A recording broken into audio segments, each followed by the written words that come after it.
Il aurait peut-être dû se commettre jusqu'à la fin tant qu'à peut-être plus avoir de poids, de bras puis de perdre le combat. Mais bon, on le saura jamais. On le saura jamais. On c'est ça le monde des combats. On n'était pas dans les positions non plus. Non. Et voilà. Donc Gracie Barra, pour ce qui est de Mélanie Abreuve et Annabelle Bourgault, qui vient, laissez-moi 3 secondes, qui vient de Oma.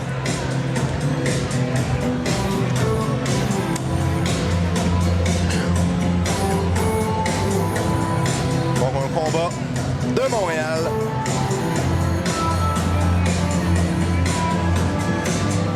Moi, je pense que la foule ici apprécie énormément les combats. J'espère que vous aussi, à la maison, vous les appréciez. Il nous reste encore 2 combats. Donc, Annabelle contre... c'est bien ça, oui. Annabelle contre Mélanie. Et par la suite, un autre combat de filles de Catherine et José. Et par la suite, il y aura un entracte. Donc, ne vous levez pas. Attendez encore un petit peu.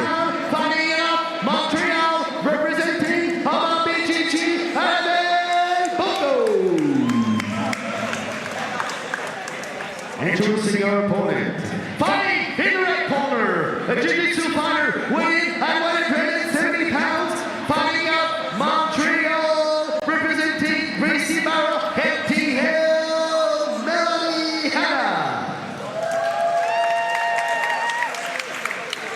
Avant de donner combat avant l'entracte, retenez un peu votre vessie.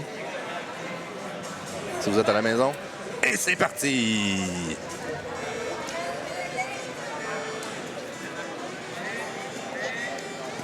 Beau foot trip.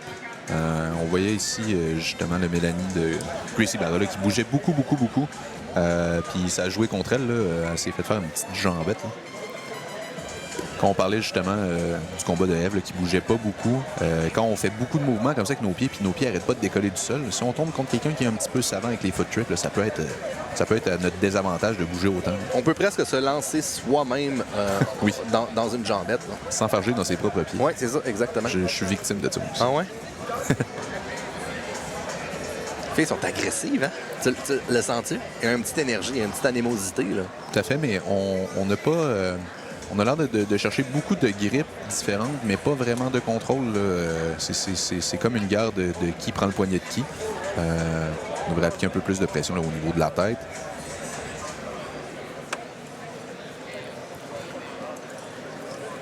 Okay, ici, on a donc Mélanie là, qui décide de pouler la garde.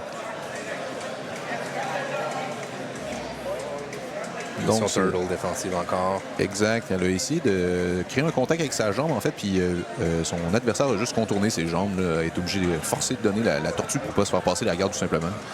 Donc ça, c'est la position que j'aime prendre contre mon coach qui me renverse tout le temps. Donc maintenant, je comprends qu'est-ce qu'il faut que je fasse. Je comprends l'erreur qui est faite présentement. Mais... Bon, ben super bon travail d'Annabelle. Oui. Elle a fermé un peu un anaconda. Et voilà, l'anaconda peut rouler. Et si elle va chercher la jambe, ça peut être le closing. Oui, et ça peut se terminer. Moi, je pense que c'est terminé. Ouais, et voilà, l'anaconda. Très beau travail. Là, wow.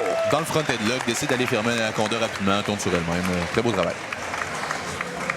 Ah, il n'y a pas de décision. Ce ne sera pas difficile pour Guillaume durant ce combat-là. C'est unanime. Un bel anaconda. Moi, j'adore. C'est le genre de soumission que j'aime beaucoup.